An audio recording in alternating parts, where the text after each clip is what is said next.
ईरानी फौज का अमरीकी जहाज पर क्रूज मिसाइल हमले का दावा, जबकि दुश्मन अमरीकी जहाज़ों को क्रूज मिसाइलों से निशाना बनाया है। और ईरानी फ़ौज की जानिब से ये कहा गया है कुवैत में मौजूद अमरीकी जो फ़ौजी तनसीबात है उनको ड्रोन्स के ज़रिए निशाना बनाया गया। ईरानी फ़ौज ने इस बात का दावा किया है और ईरानी सरकारी टीवी ने फ़ौजी बयान नशर भी कर दिया है और ये कहा है कि जारहियत के जवाब में दिफाई कार्रवाइयाँ जारी रहेंगी।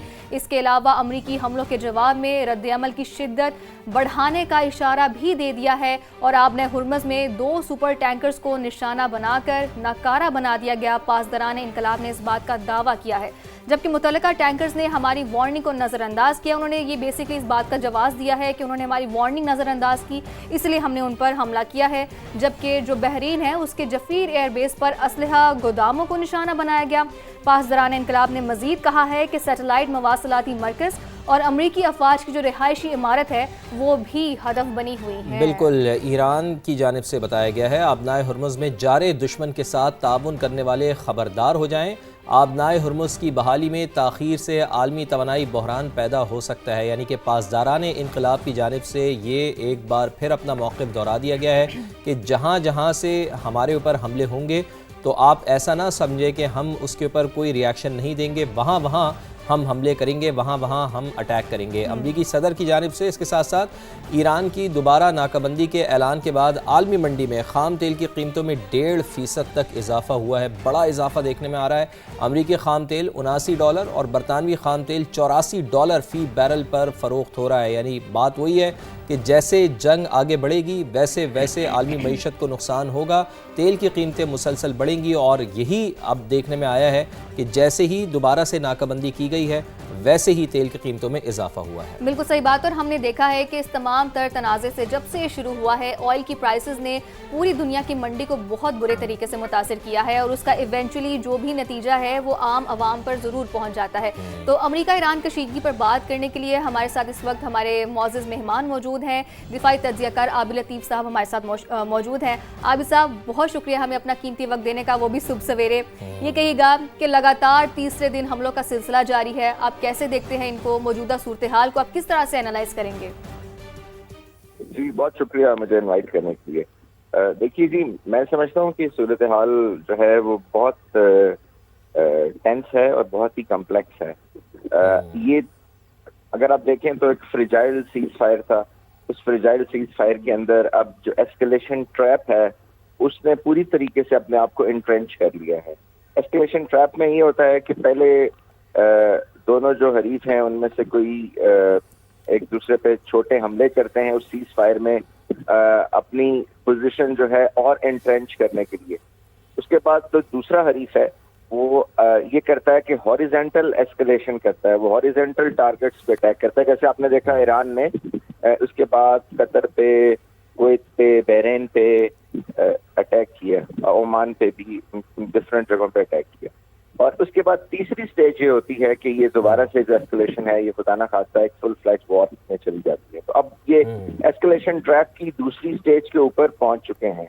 अच्छा, आप बात कर रहे थे कि जिस तरीके से ट्रम्प साहब ने स्टेट ऑफ हुर्मुज़ के बारे में कहा कि ये एक बहुत अमीर इलाका है जहाँ से आबिद लतीफ़ साहब, मैं इसी हवाले से आपसे सवाल करना चाहूँगा। करण साहब, ये फरमाइएगा कि अमरीकी सदर एक तरफ शदीद हमलों की वार्निंग भी दे रहे हैं और दूसरी जानिब बातचीत का सिग्नल भी दे रहे हैं।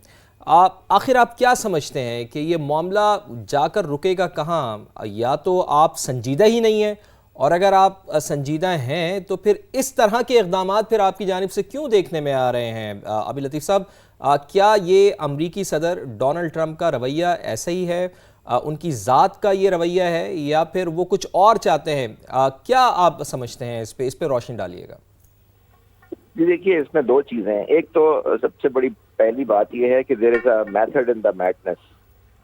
वो बहुत ही अगर आप समझें तो वो एक आउटलुक ऐसी देते हैं कि जैसे एक बहुत ही एक नॉन चैलेंज सा स्टेटमेंट देते हैं, लेकिन उसके पीछे कुछ ना कुछ पर्पस होता है। अगर आप देखें तो उन्होंने अपनी जो पॉलिटिकल ग्रेविटी ऑफ ऑब्जेक्टिव है वो भी इस इलाके में चेंज कर ली।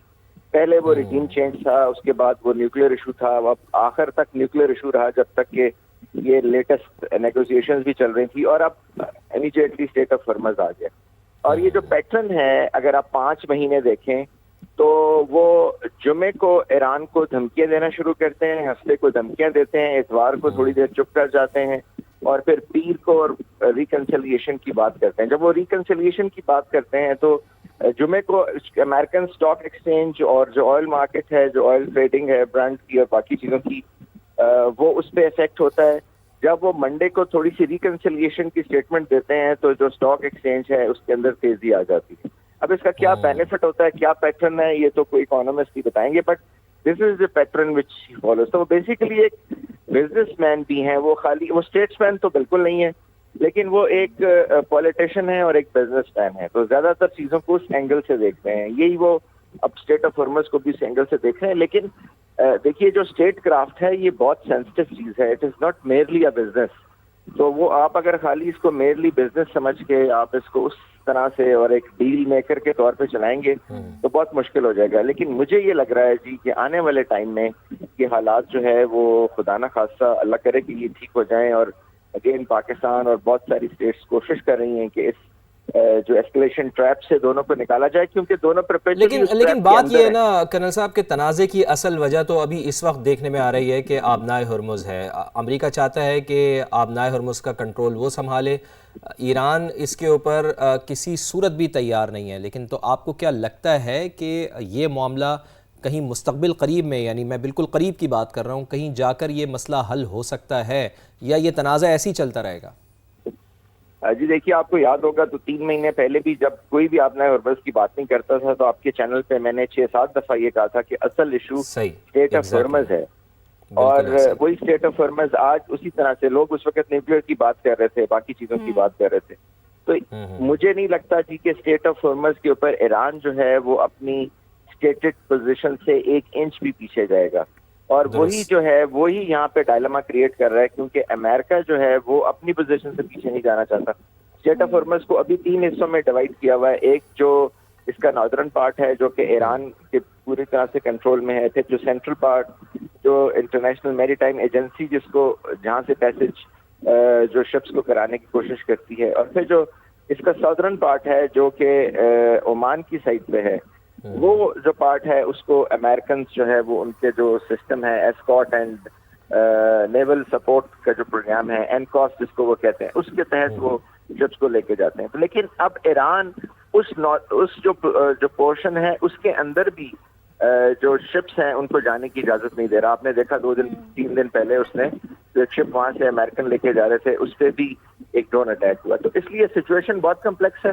ایران اپنے اسٹیٹڈ پوائنٹ آف ویو سے پیچھے نہیں ہٹے گا، امریکنز پوری کوشش کر رہے ہیں، انہوں نے جو لٹورل اور جو کوسٹل ایریاز کے اوپر جو گن پوزیشنز اور راکٹ پوزیشنز تھی ایران کی، ان پہ بھی اس لیے اٹیک کیا کہ ایران کی جو out reach with in even state of Hormuz ہے وہ ختم ہو جائے۔ لیکن ظاہر ہے وہ ختم نہیں ہو سکتی بیکاز وہ تو اسٹون اوے ڈسٹینس کے اوپر ہے ایران سے، تو اس لیے بہت کمپلیکسٹی ہے۔ خدا نہ خواستہ مجھے سچویشن مزید خراب ہوتی ہوئی نظر آ رہی ہے۔ نہیں، یہ تو آپ کی بات بالکل درست ہے کہ صورتحال بہت زیادہ کمپلیکس ہے اور صورتحال آپ کو اور زیادہ خراب ہوتی ہوئی دکھائی دے رہی ہے۔ بہت بہت شکریہ کرنل ریٹائرڈ عابد لطیف صاحب ہمارے ساتھ موجود تھے اور مشرق وسطی کی صورتحال کے اوپر آبنائے ہرمز میں جو اس وقت صورتحال بنی ہوئی ہے ایران اور امریکہ کو لے کر اس سے متعلق اپنا تجزیہ پیش کر رہے تھے۔ تو